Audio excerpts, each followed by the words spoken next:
안녕하세요. 저는 김정이라고 합니다. 오늘 제 이야기를 들어주세요.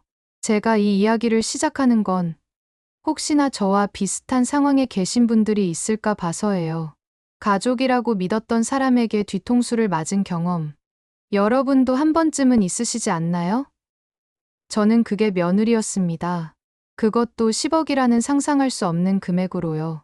2024년 11월 중순, 서울 강남의 한 유명 백화점 VIP 라운지에서 모든 게 시작됐어요.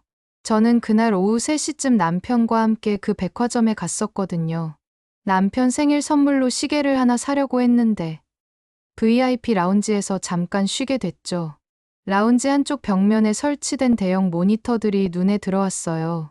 CCTV 화면들이 실시간으로 돌아가고 있었는데 평소 같았으면 그냥 지나쳤을 거예요. 그런데 그때 정말 우연히 한 화면에서 너무나도 익숙한 뒷모습을 봤습니다. 검은색 샤넬 코트를 입고 명품 핸드백을 든 여자의 뒷모습이었어요. 순간 심장이 쿵 내려앉는 느낌이었죠. 그 코트는 분명히 제가 지난 추석에 며느리 수진이에게 선물한 거였거든요. 2,800만 원짜리 샤넬 코트였어요. 당시에 수진이가 어머님, 이런 비싼 걸 저한테 주시면 어떡해요 라며 감격해하던 모습이 생생했거든요. 하지만 이상했어요. 수진이는 그날 오전에 분명히 제게 전화해서 어머님, 오늘은 집에서 쉬면서 아이들 봐야 해서 못 나가요 라고 했거든요. 그런데 왜 백화점에 있는 거죠? 혹시 제가 잘못 본 건가 싶어서 눈을 비비고 다시 봤는데 틀림없었어요. 그 특유의 어깨선, 걸음걸이, 심지어 머리 스타일까지 똑같았거든요. 남편에게 몰래 가리키면서 여보, 저기 수진이 아니야? 라고 속삭였는데 남편은 설마 집에 있다고 했잖아 라며 대수롭지 않게 넘겼어요. 하지만 저는 계속 그 모니터를 주시했어요. 수진이로 보이는 여자는 명품 매장을 하나씩 둘러보며 뭔가를 계속 구매하고 있었어요. 에르메스, 루이비통, 구찌. 한 매장에서 나올 때마다 쇼핑백이 하나씩 늘어나더라고요. 그때 라운지 직원이 다가와서 혹시 불편하신 점이 있으신가요? 라고 물어봤어요. 제가 너무 심각한 표정으로 모니터를 보고 있었나 봐요. 아니에요, 그냥. 라고 대답했지만 마음속은 벌써 복잡해지기 시작했어요. 집에 돌아와서도 그 장면이 머릿속에서 떠나지 않았어요. 혹시나 해서 수진이에게 카톡을 보냈어요. 수진아, 오늘 뭐 했어?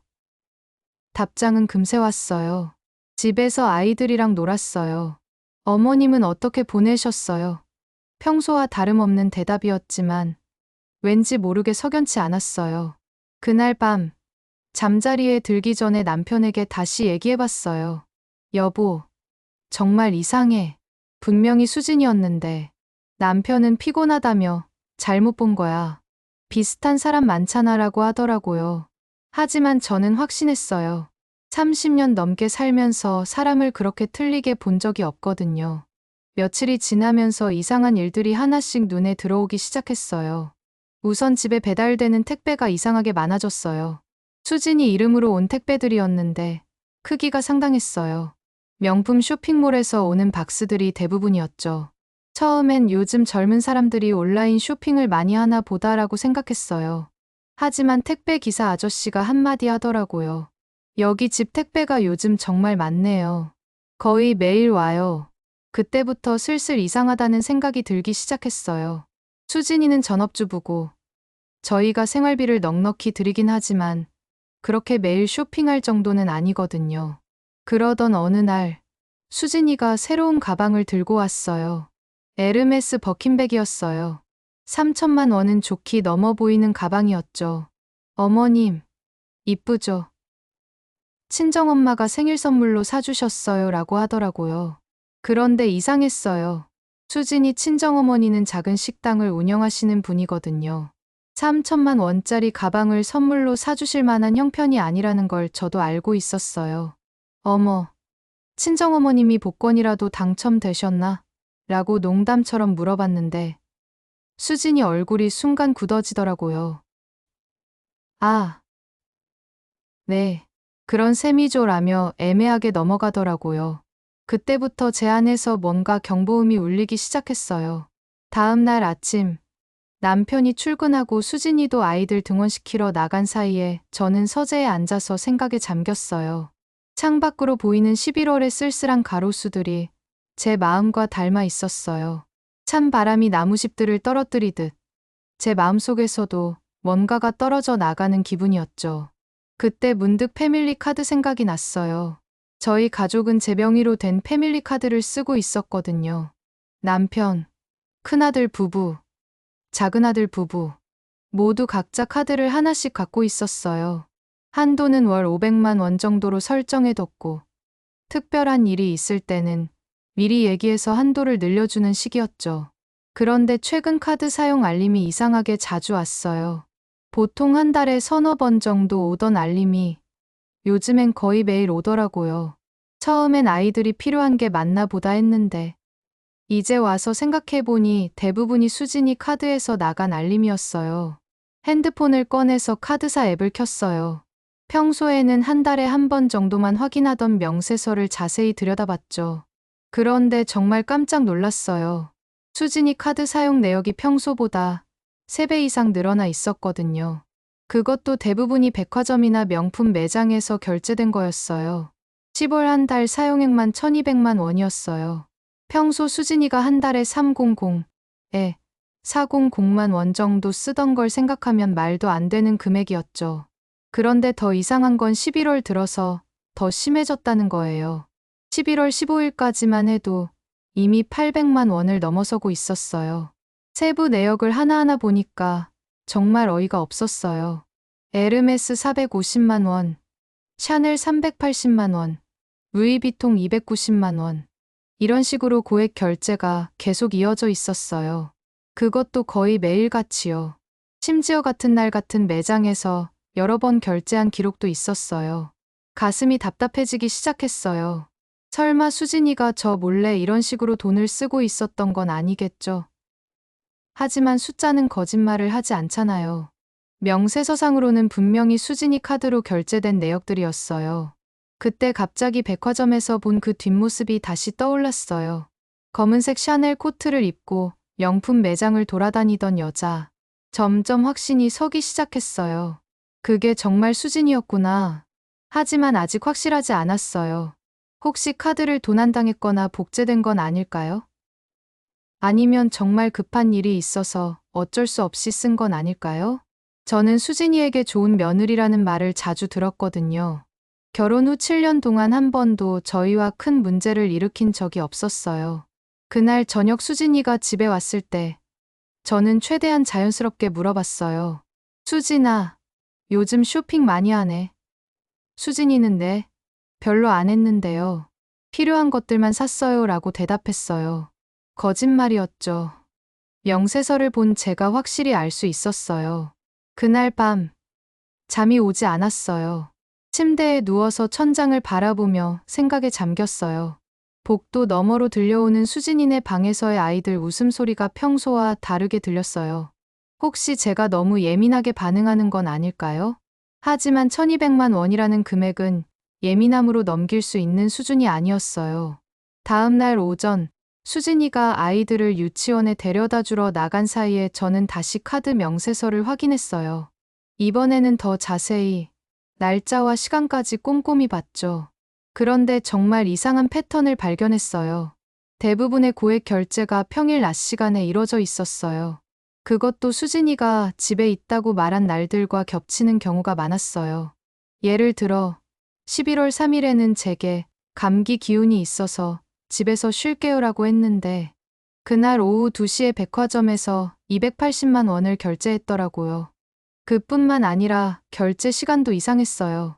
보통 가족들과 함께 쇼핑을 간다면 주말이나 저녁 시간에 결제가 이뤄질 텐데 수진이 카드는 대부분 평일 오전 10시에서 오후 4시 사이에 집중돼 있었어요. 마치 누군가 혼자 계획적으로 쇼핑하는 것 같은 패턴이었죠. 더 충격적인 건 11월 10일 내역이었어요. 하루에만 7번의 결제가 있었는데 총 금액이 420만 원이었어요. 에르메스에서 150만 원, 샤넬에서 180만 원, 카르티에에서 90만 원. 이게 정상적인 쇼핑인가요? 그날 오후 수진이가 집에 돌아왔을 때 저는 유심히 관찰했어요.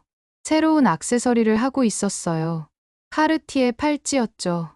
제가 보기에도 최소 80에 90만 원은 하는 것 같았어요. 어머님, 예쁘죠? 친구가 선물해줬어요 라고 하더라고요. 또 거짓말이었어요. 카드 명세서로는 분명히 수진이 카드로 결제한 게 맞았거든요. 그때부터 저는 수진이의 모든 말과 행동이 의심스러워졌어요. 평소에 순하고 착하다고 생각했던 며느리가 갑자기 다른 사람처럼 보이기 시작했어요. 혹시 제가 모르는 다른 면이 있었던 건 아닐까요? 며칠 더 지나면서 상황은 더욱 심각해졌어요.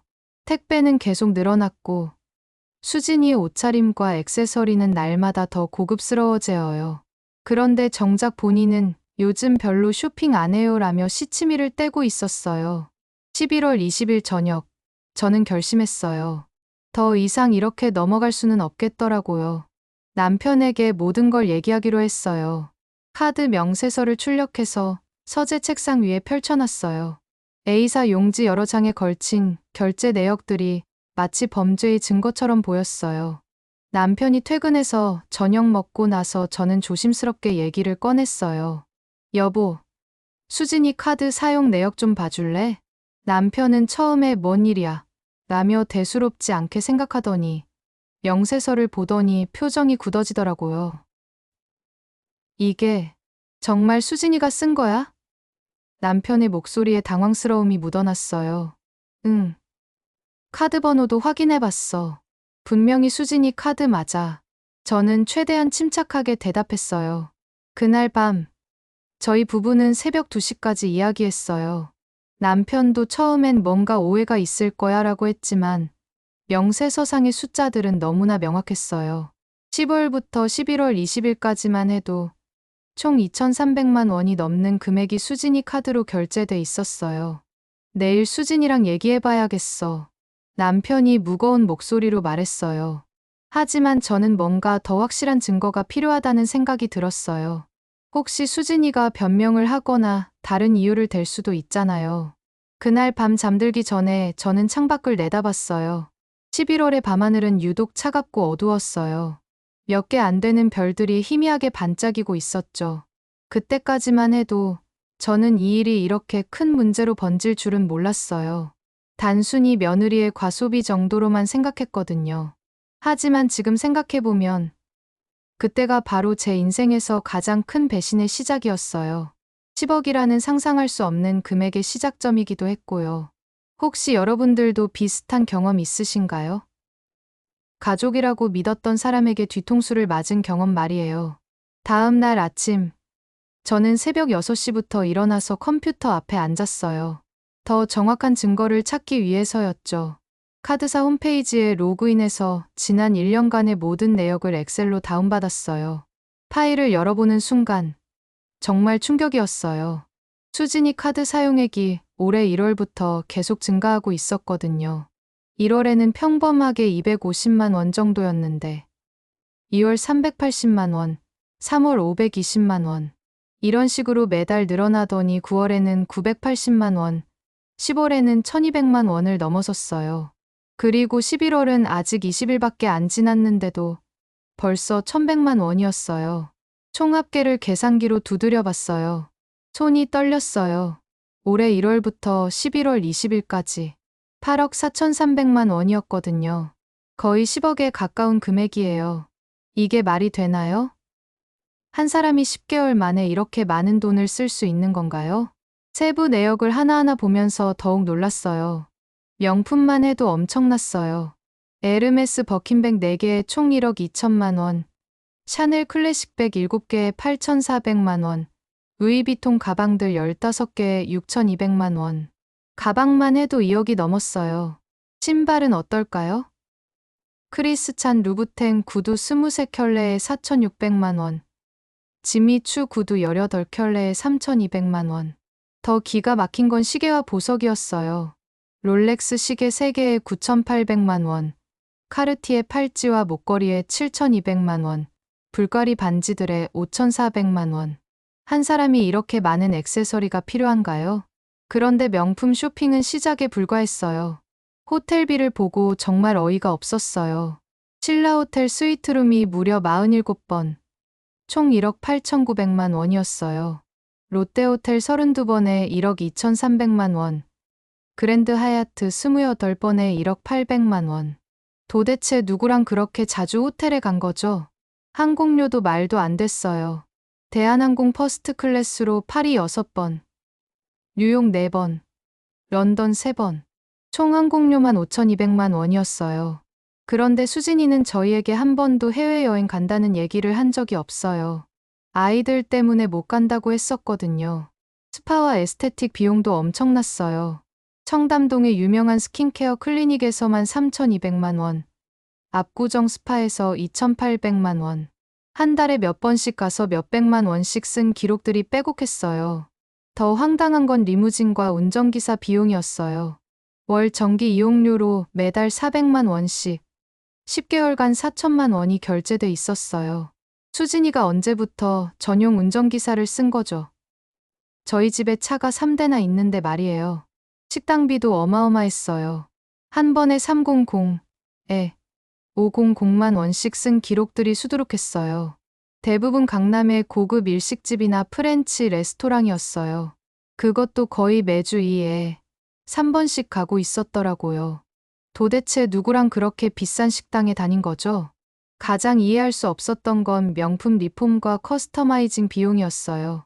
에르메스 가방 색깔 변경에 800만 원, 샤넬 코트 사이즈 수선에 450만 원. 이런 식으로 이미 비싼 명품을 더 비싸게 만드는데 2,400만 원을 썼더라고요. 심지어 반려동물 관련 비용도 있었어요. 애견 미용과 호텔링에 1,200만 원이 결제돼 있었는데 저희 집엔 개가 없어요. 아이들이 알레르기가 있어서 기를 수 없거든요.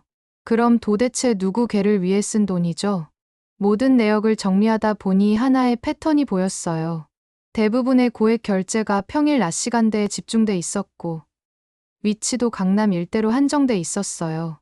마치 누군가가 체계적으로, 계획적으로 돈을 쓰고 있는 것 같았어요.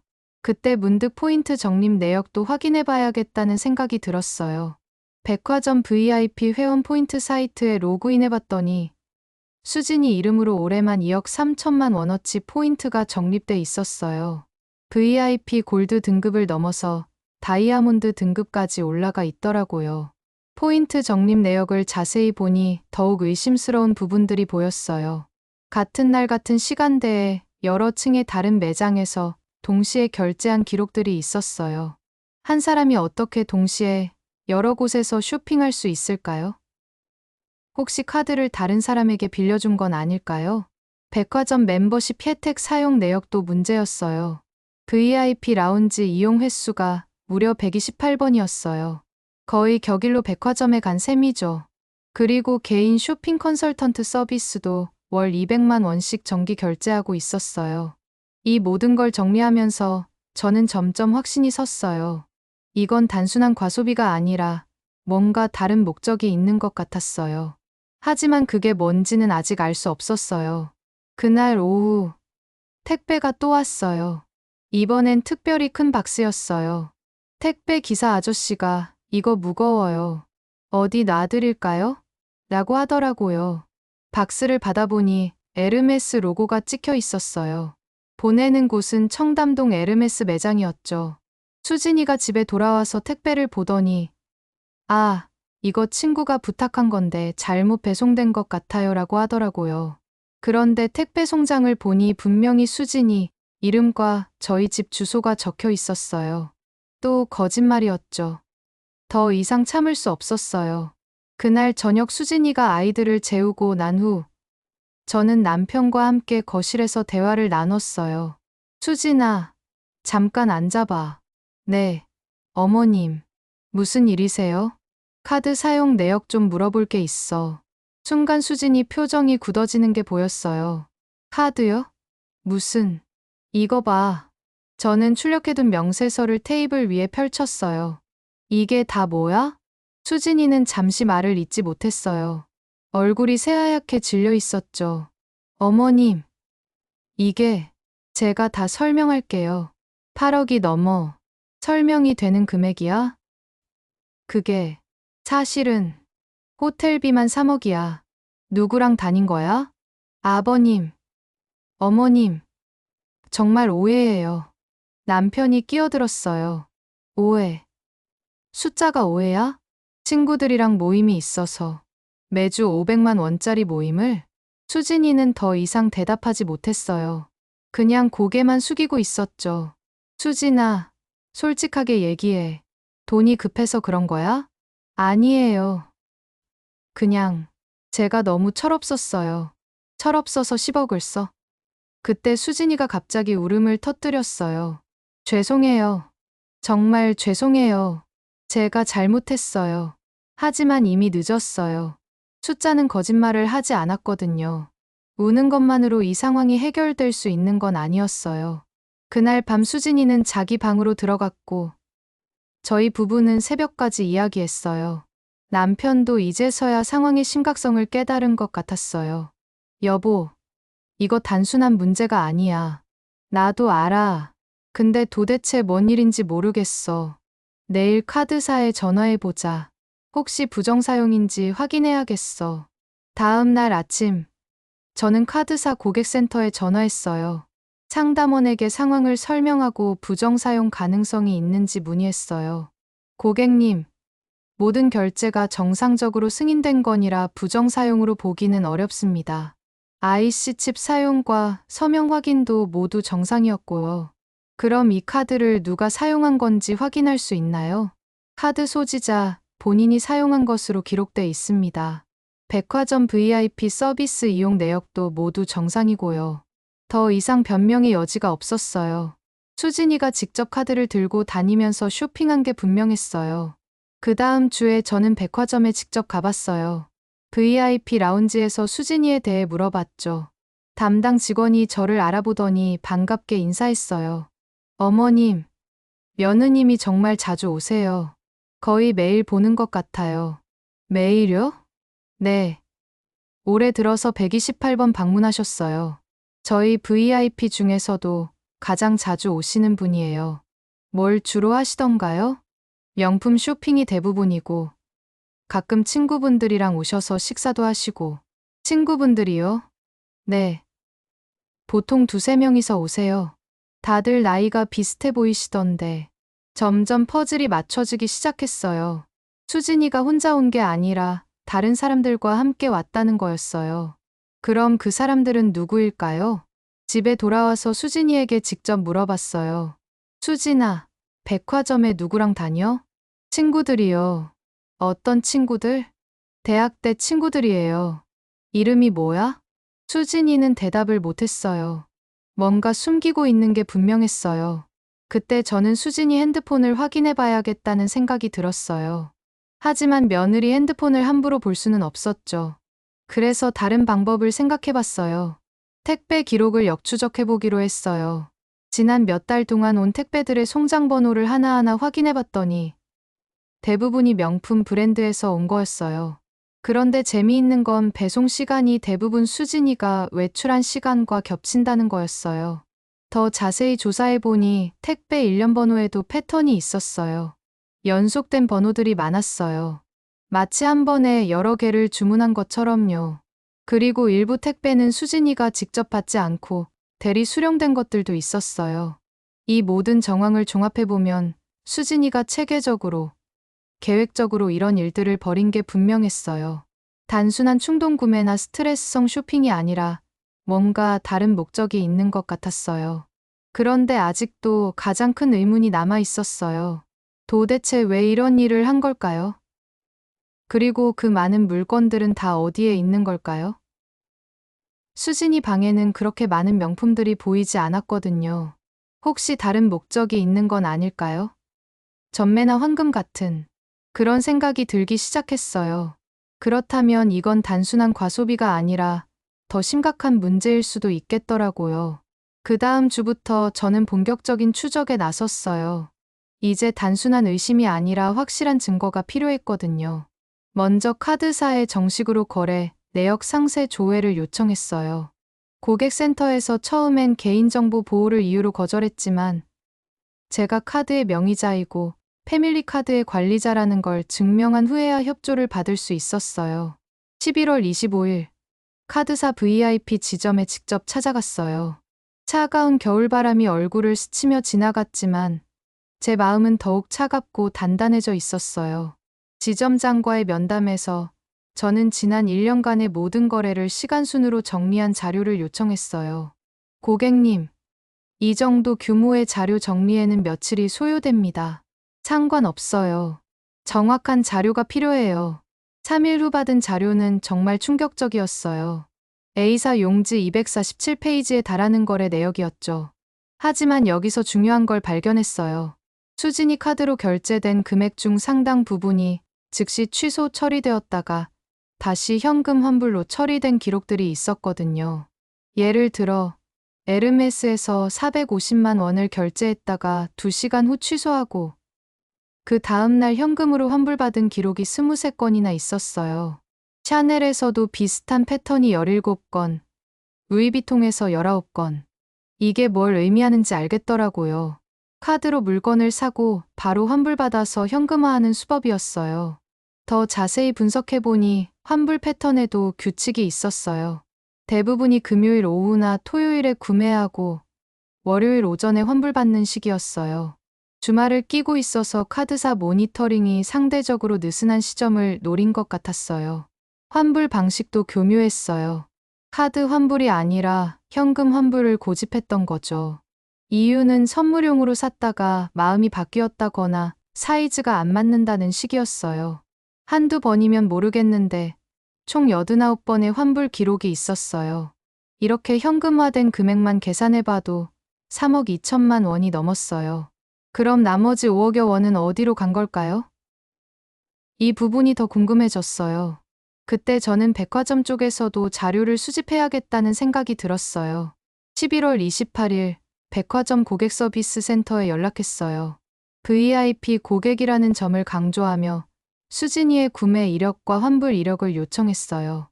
고객님, 이런 자료는 개인정보에 해당해서 제가 패밀리 카드의 명의자예요. 며느리가 제 카드를 사용한 거라고요. 그렇다면 며느리분의 동의서가 있어야 이 부분에서 막혔어요. 수진이가 동의서를 써줄 리가 없잖아요. 그래서 다른 방법을 생각해봤어요. 백화점 VIP 라운지를 자주 이용했으니 그쪽 직원들과 친분을 쌓아보기로 했어요. 다음 주부터 저는 거의 매일 백화점에 갔어요. VIP 라운지에서 차를 마시며 직원들과 자연스럽게 이야기를 나눴죠. 처음엔 조심스럽게 접근했어요. 우리 며느리가 여기 자주 온다던데. 아, 수진님 말씀이시죠? 정말 자주 오세요. 어떤 분들이랑 주로 오시던가요?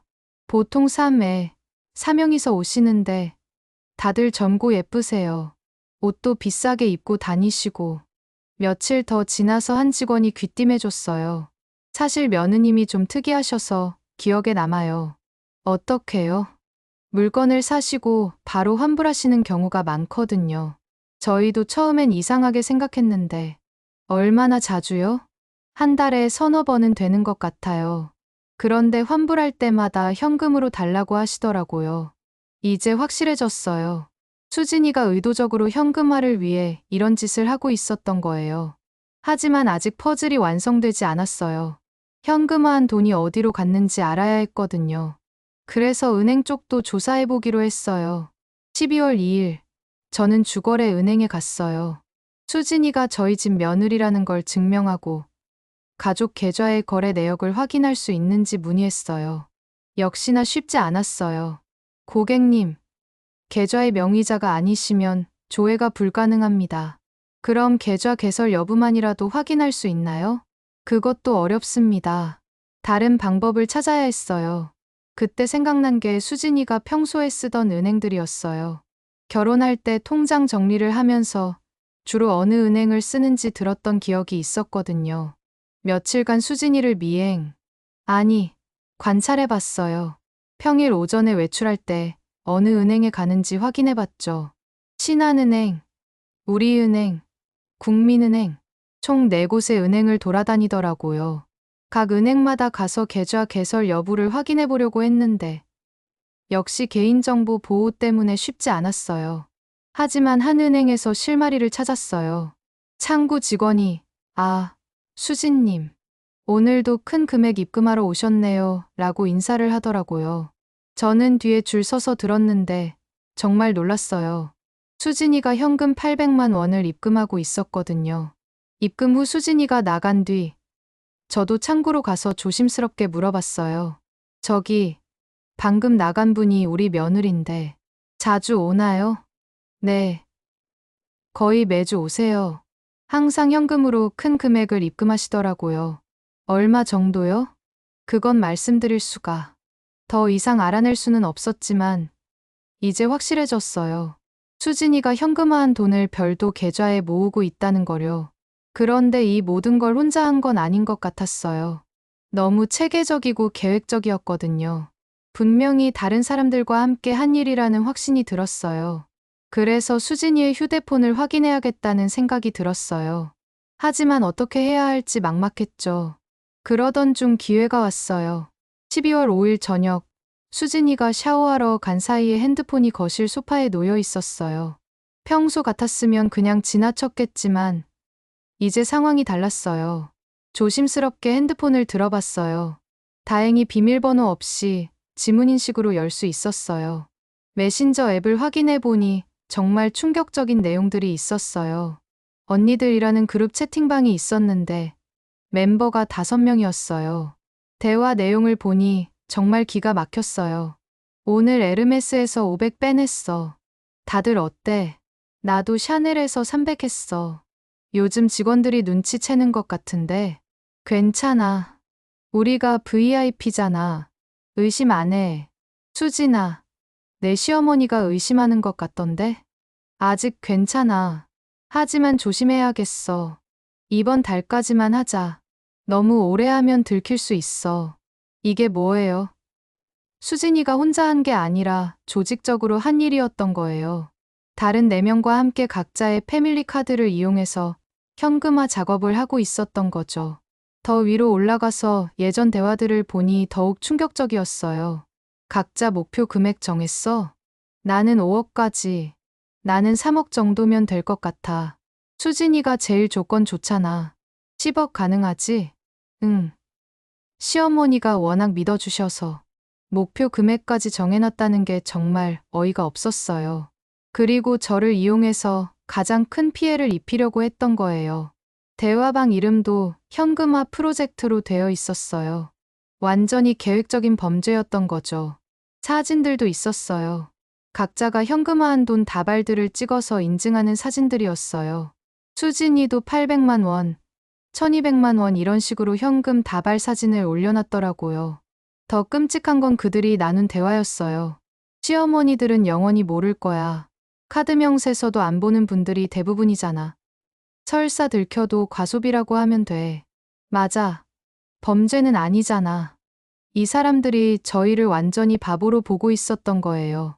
며느리로서 받은 신뢰를 이렇게 악용할 수 있는 건가요? 그런데 가장 충격적인 건 따로 있었어요. 현금화한 돈으로 부동산을 사고 있었던 거예요. "내 이름으로 오피스텔 계약했어. 나도 상가 하나 알아보고 있어. 현금으로 사면 세금도 안 나오고 좋더라. 수진아, 너는 얼마나 모았어?" "지금까지 2억 8천. 목표까지 아직 멀었어."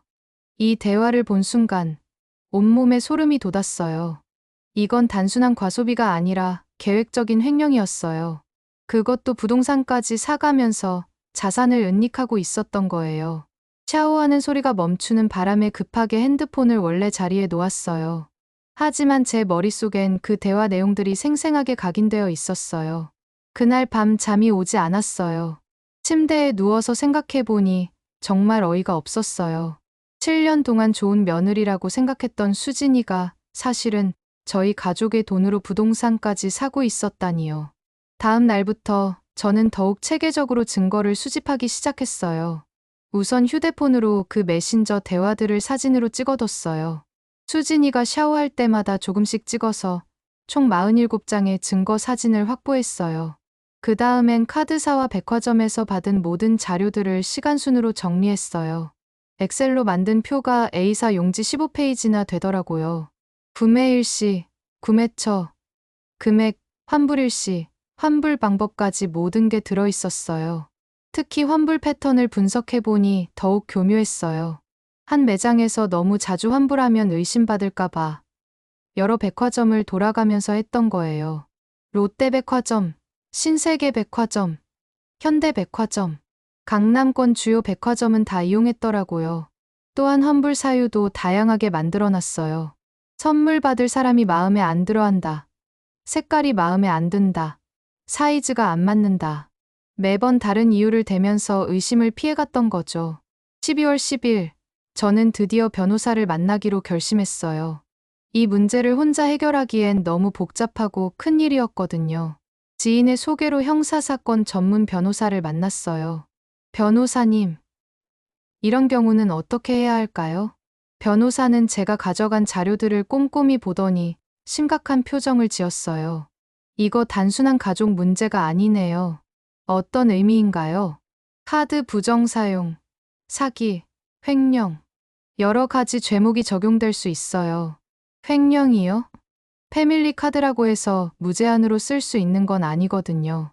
명의자의 동의 없이 이 정도 금액을 사용했다면 횡령죄가 성립할 수 있어요. 변호사의 설명을 들으니 상황이 더욱 심각하다는 걸 깨달았어요. 그럼 어떻게 해야 하나요? 일단 증거를 더 확실하게 보존해야 해요.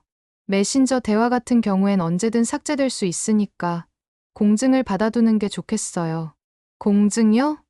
네.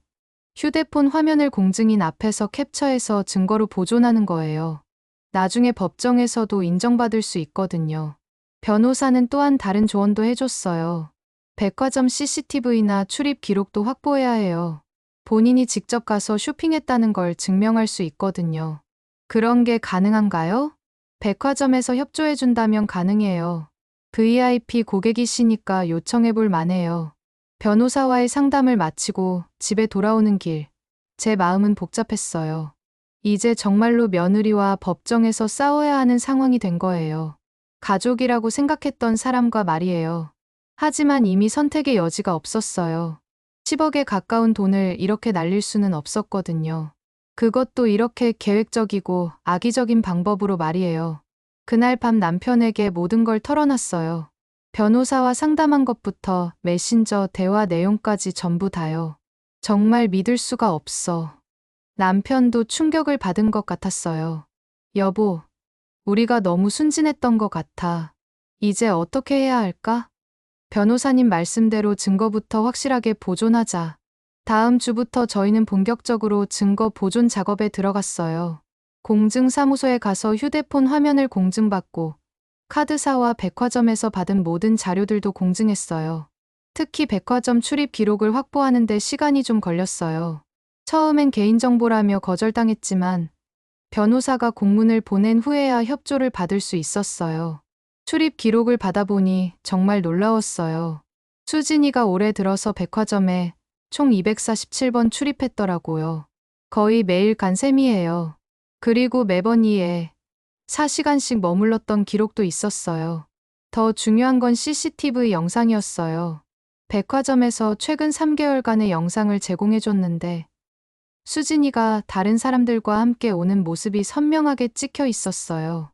메신저에서 본 언니들, 그룹의 다른 멤버들인 것 같았어요. 5명이서 함께 와서 각자 다른 매장으로 흩어진 다음 나중에 VIP 라운지에서 만나는 패턴이 계속 반복되고 있었어요. 가장 결정적인 증거는 환불 장면이었어요. 수진이가 물건을 사고 바로 고객 서비스 센터로 가서 환불받는 모습이 그대로 찍혀 있었거든요. 그것도 한두 번이 아니라 수십 번이나요. 이 모든 증거들을 정리하고 나니 하나의 그림이 완성됐어요. 수진이와 그 일당들이 각자의 시어머니들 패밀리 카드를 이용해서 체계적으로 현금화 작업을 했던 거예요. 그리고 그 돈으로 부동산까지 사면서 자산을 은닉하고 있었던 거고요. 12월 15일, 드디어 그날이 왔어요. 변호사님과 함께 경찰서에 고발장을 접수한 지 일주일 만이었어요. 경찰에서 사전 조사를 마치고 수진이를 소환하겠다는 연락이 온 거예요. 하지만 저희는 다른 계획이 있었어요. 집에서 직접 대면하기로 한 거죠. 그날 아침 9시, 우리 집 거실은 마치 법정 같았어요. 변호사님과 경찰관 2명, 그리고 저와 남편이 앉아 있었어요. 12월에 찬 바람이 창문을 두드리는 소리가 마치 재판의 시작을 알리는 북소리 같았어요. 수진이는 아무것도 모른 채 아이들을 유치원에 보내고 돌아왔어요. 현관문을 열고 들어서는 순간 거실의 이상한 분위기를 감지했나 봐요. 얼굴이 순간 굳어지더라고요. 어머님, 이분들은? 앉아봐, 수진아. 변호사님이 먼저 입을 열었어요. 안녕하세요. 저는 김정희님의 변호사 이강민입니다. 변호사요? 수진이의 목소리가 떨리기 시작했어요. 그리고 저희는 강남경찰서 수사과입니다. 경찰관의 신분증을 본 순간 수진이 얼굴이 새하얗게 질려버렸어요. 다리에 힘이 빠진 것 같더니 소파에 주저앉았죠. 도대체 무슨 일이에요? 수진 씨, 카드 부정 사용과 횡령 혐의로 고발당하셨습니다. 경찰관의 차분하지만 냉정한 말에 수진이는 말을 잇지 못했어요. 카드 부정 사용이요. 제가 언제? 증거부터 보시죠. 저는 준비해둔 파일을 꺼냈어요. A4 박스 하나가 가득 찰 정도의 자료들이었어요. 이게 지난 1년간 내가 쓴 카드 내역이야. 첫 번째 자료를 펼쳤어요. 엑셀로 정리한 15페이지 분량의 사용 내역이었죠. 총 8억 4,300만 원. 이게 말이 된다고 생각해? 수진이는 자료를 보더니 완전히 얼어붙었어요. 어머님, 이건 제가 설명할게요. 설명. 뭘 설명할 건데? 두 번째 자료를 꺼냈어요. 백화점 출입 기록이었어요. 올해 247번 백화점 출입. 거의 매일 간 거네. 그것도 매번 2에 4시간씩. 뭘 하러 그렇게 오래 있었어? 세 번째는 환불 내역이었어요. 89번 환불. 모두 현금으로. 왜? 수진이는 이제 고개만 떨구고 있었어요. 대답해, 수진아. 저는 그때 변호사님이 가장 결정적인 증거를 꺼냈어요. 이건 뭐죠? 휴대폰 화면을 공증받은 자료였어요. 현금화 프로젝트 그룹 채팅 내용이었죠. 언니들과 함께 현금화 프로젝트. 이게 뭐예요? 수진이가 그 자료를 보는 순간 완전히 무너졌어요. 얼굴이 하얗게 질리더니 손이 부들부들 떨리기 시작했어요. 이건 어떻게? 당신 휴대폰에서 나온 거예요. 경찰관이 차분하게 말했어요. 불법 취득 증거 아니에요? 가족이 우연히 본 거라면 법적으로 문제 없습니다. 변호사님의 설명에 수진이는 더 이상 할 말이 없었어요. CCTV도 있어요. 네 번째 증거였어요. 백화점에서 제공받은 영상 자료였죠. 다른 사람들과 함께 와서 각자 흩어져서 쇼핑하고 나중에 라운지에서 만나는 모습. 이것도 우연이에요? 화면 속에서 수진이가 다른 4명과 함께 움직이는 모습이 선명했어요. 그리고 이건 환불하는 장면이에요. 물건을 사고 바로 고객 서비스 센터로 가서 환불받는 모습이 그대로 찍혀 있었어요. 한 번만이 아니라 수십 번. 모두 현금으로. 수진이는 이제 완전히 관념한 표정이었어요. 인정하시죠? 경찰관이 물었어요. 죄송해요. 죄송하다고 끝날 일이 아니에요. 저는 마지막 증거를 꺼냈어요. 은행 입금 기록까지 있어요. 주거래 은행에서 제공받은 자료였어요. 수진이가 현금으로 입금한 모든 기록이 들어있었죠. 총 2억 8천만 원. 이 돈으로 뭘 샀는지도 알고 있어요. 부동산 계약서도 압수했습니다. 경찰관이 또 다른 서류를 꺼냈어요.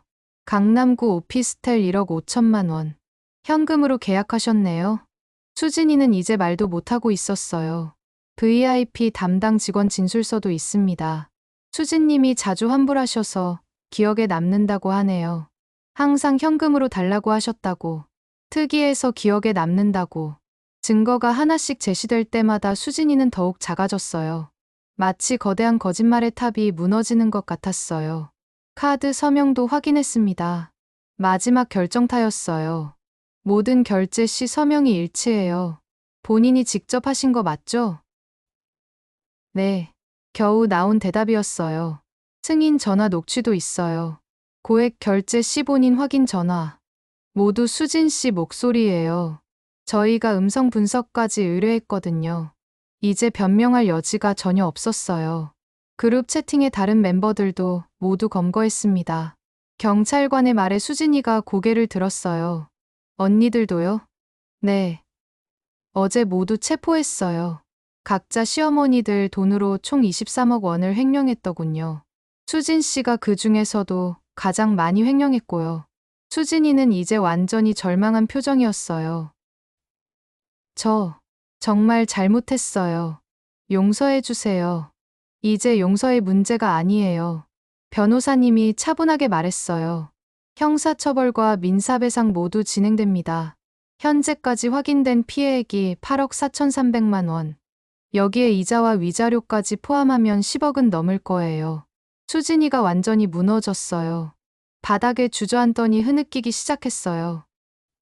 제발, 아이들 생각해서라도. 아이들 생각은 왜 그때 안 했어? 제 목소리가 떨렸어요. 7년 동안 쌓아온 신뢰가 한순간에 무너지는 순간이었거든요. 시어머니 신뢰를 이렇게 배신할 수 있어? 정말 죄송해요. 죄송하다고 돈이 돌아와? 경찰관이 수갑을 꺼냈어요. 수진 씨, 현행범으로 체포합니다. 잠깐만요. 아이들은 아버지가 돌보시면 되죠. 차가운 금속 소리가 울렸어요. 수갑이 수진이 손목에 채워지는 소리였어요. 그 소리가 마치 7년간의 결혼 생활이 끝나는 신호 같았어요. 메란다 경고를 고지하겠습니다.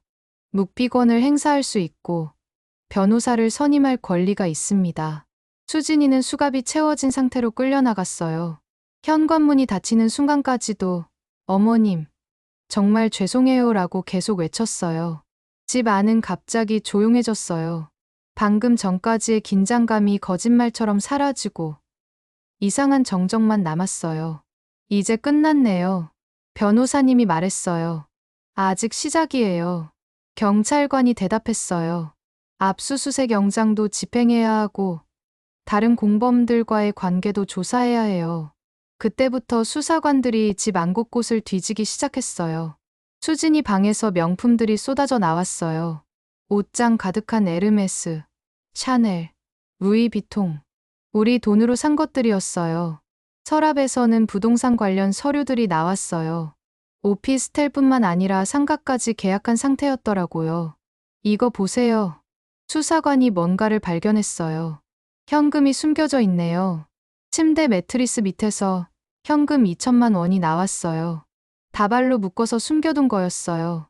통장도 여러 개 있어요. 각기 다른 은행의 통장 7개가 나왔어요. 모두 수진이 혼자 만든 비밀 계좌들이었어요. 잔액이 상당하네요. 총 3억 원이 넘는 돈이 각 계좌에 분산되어 있었어요.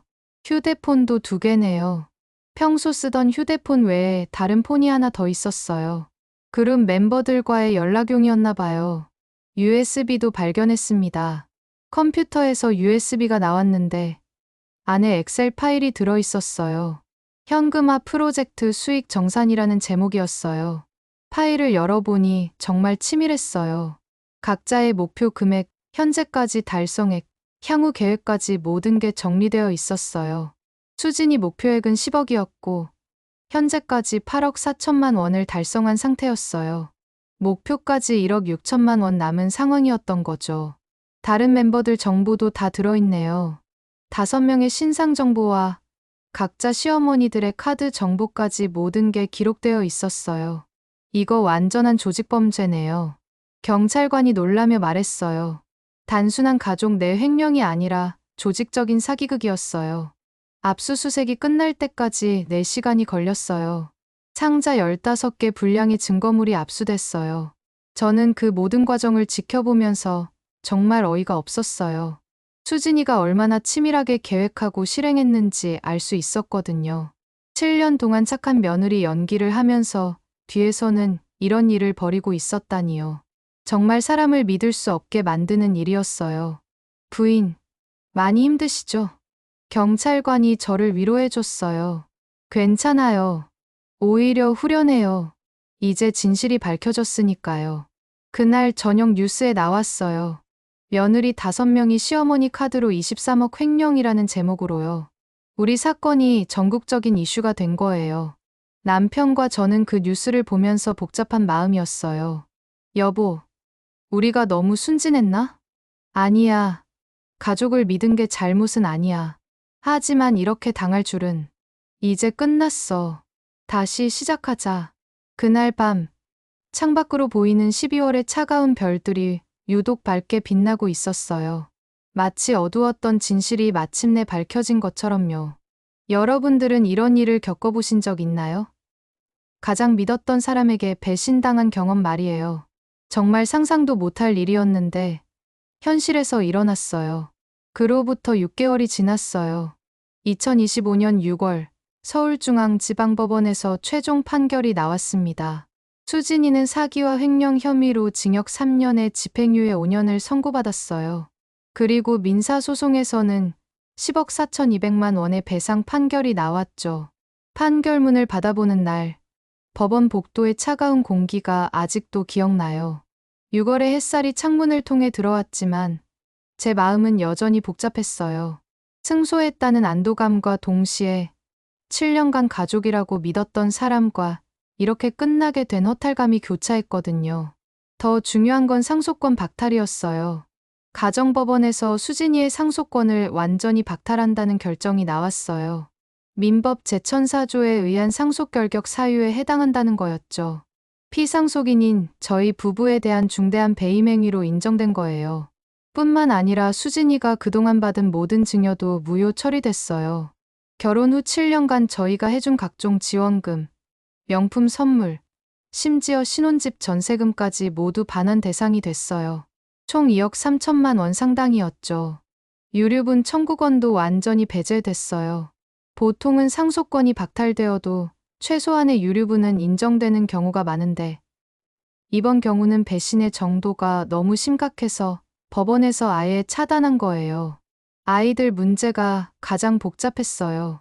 손자들에 대한 친권은 아들에게 있었지만 양육비와 교육비 문제로 여러 번 조정을 거쳤어요.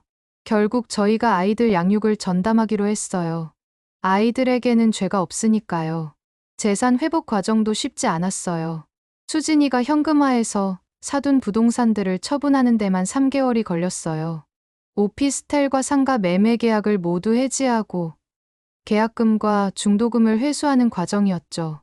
다행히 부동산 가격이 오른 상태여서 원금 손실은 크지 않았어요. 은행 계좌 동결도 복잡했어요. 수진이가 만든 7개의 비밀 계좌를 모두 추적해서 잔액을 회수했어요. 총 3억 1,200만 원이 나왔죠. 하지만 이미 인출된 금액들은 회수하기 어려워서 결국 2억 정도는 손실을 봤어요. 가장 중요했던 건 앞으로 이런 일이 재발하지 않도록 하는 거였어요. 변호사님과 상의해서 가족 재산 보호 시스템을 완전히 새로 구축했어요. 먼저 가족 신탁을 설정했어요. 제 명의의 모든 재산을 신탁회사에 맡기고 수익자는 가족 구성원들로 지정한 거죠. 신탁 재산은 개인 빚과 분리되기 때문에 혹시 앞으로 비슷한 일이 생겨도 원천적으로 차단할 수 있어요. 신탁 설정 과정에서 전문가들과 여러 번 회의를 했어요. 신탁업자 선정부터 수탁계약서 작성, 세금 문제까지 하나하나 점검했죠. 특히 수익자 지정 부분에서는 며느리나 사위가 임의로 재산에 접근할 수 없도록 엄격한 조건을 달았어요. 카드 시스템도 완전히 바꿨어요. 패밀리 카드는 모두 해지하고 각자 개별 카드를 사용하되 한도는 월 100만 원으로 제한했어요. 그 이상의 지출이 필요할 때는 반드시 사전 승인을 받도록 했죠. 카드 사용 내역은 매주 자동으로 문자와 이메일로 발송되도록 설정했어요. 그리고 월 50만 원 이상의 고액 결제 시에는 즉시 알림이 오도록 했죠. 더 이상 모르는 사이에 큰돈이 빠져나갈 수 없게 만든 거예요. 은행 계좌도 관리 방식을 바꿨어요. 고액 이체나 인출 시에는 반드시 OTP 인증과 함께 저에게도 동시 통보가 오도록 설정했어요. 특히 현금 인출의 경우 일일 한도를 50만 원으로 제한했죠. 공증 시스템도 도입했어요. 가족 간의 금전 거래나 증여는 모두 공증사무소를 통해 정식 서류로 남기기로 했어요. 구두 약속이나 단순한 메모가 아니라 법적 효력이 있는 문서로만 처리하는 거죠. 가족회의 제도도 만들었어요. 매월 첫째 주 일요일에는 반드시 가족 전체가 모여서 재정 상황을 공유하기로 했어요. 각자의 수입과 지출, 투자 계획까지 모든 걸 투명하게 공개하는 거예요. 이런 시스템을 구축하는데 2개월 정도 걸렸어요.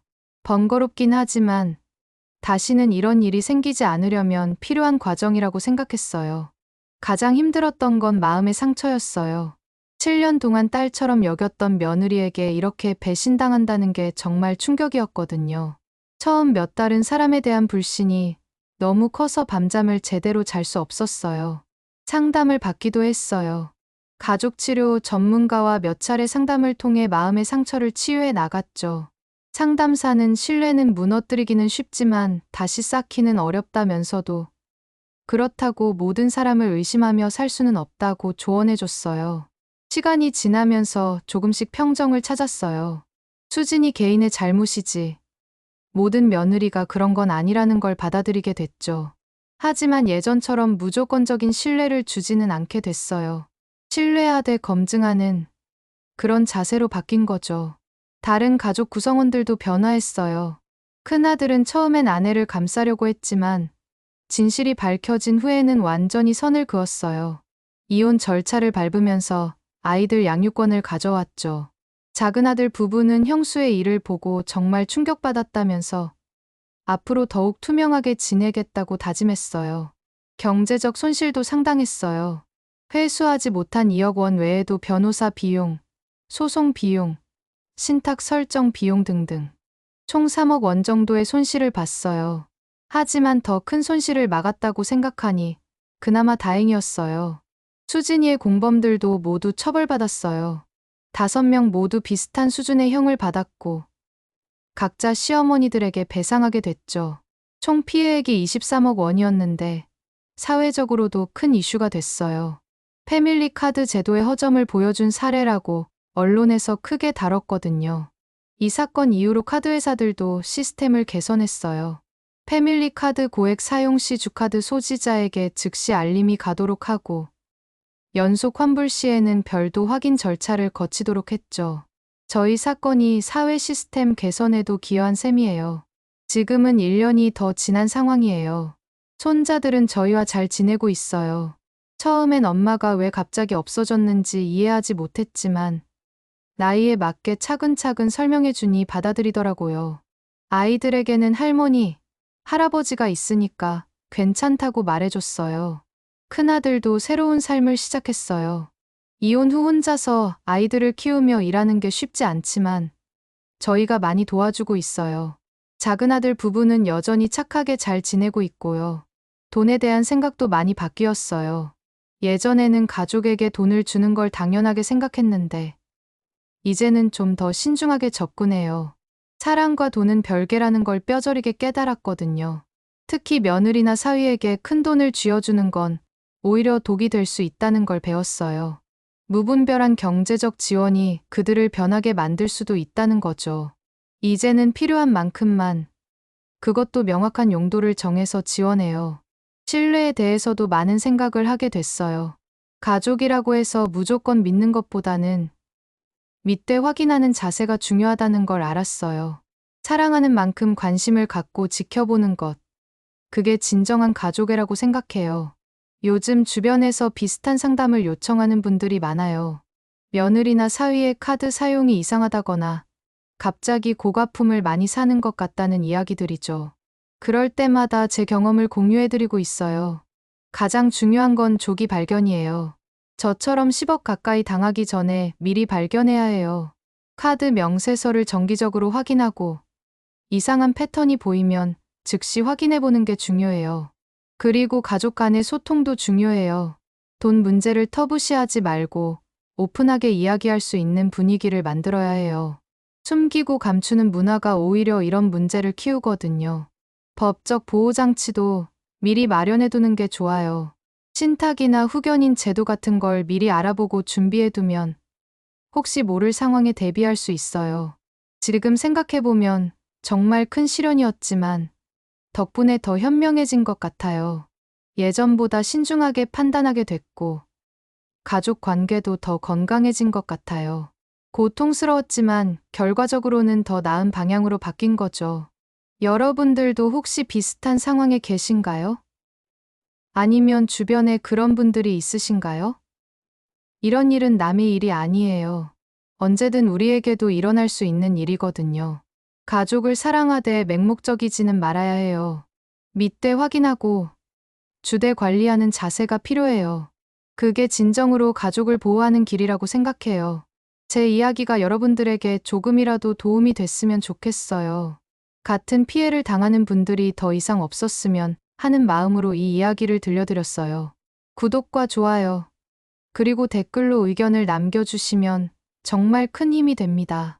여러분들의 경험이나 조언도 함께 나누면서 서로 도움이 되는 소통의 장이 됐으면 해요. 감사합니다.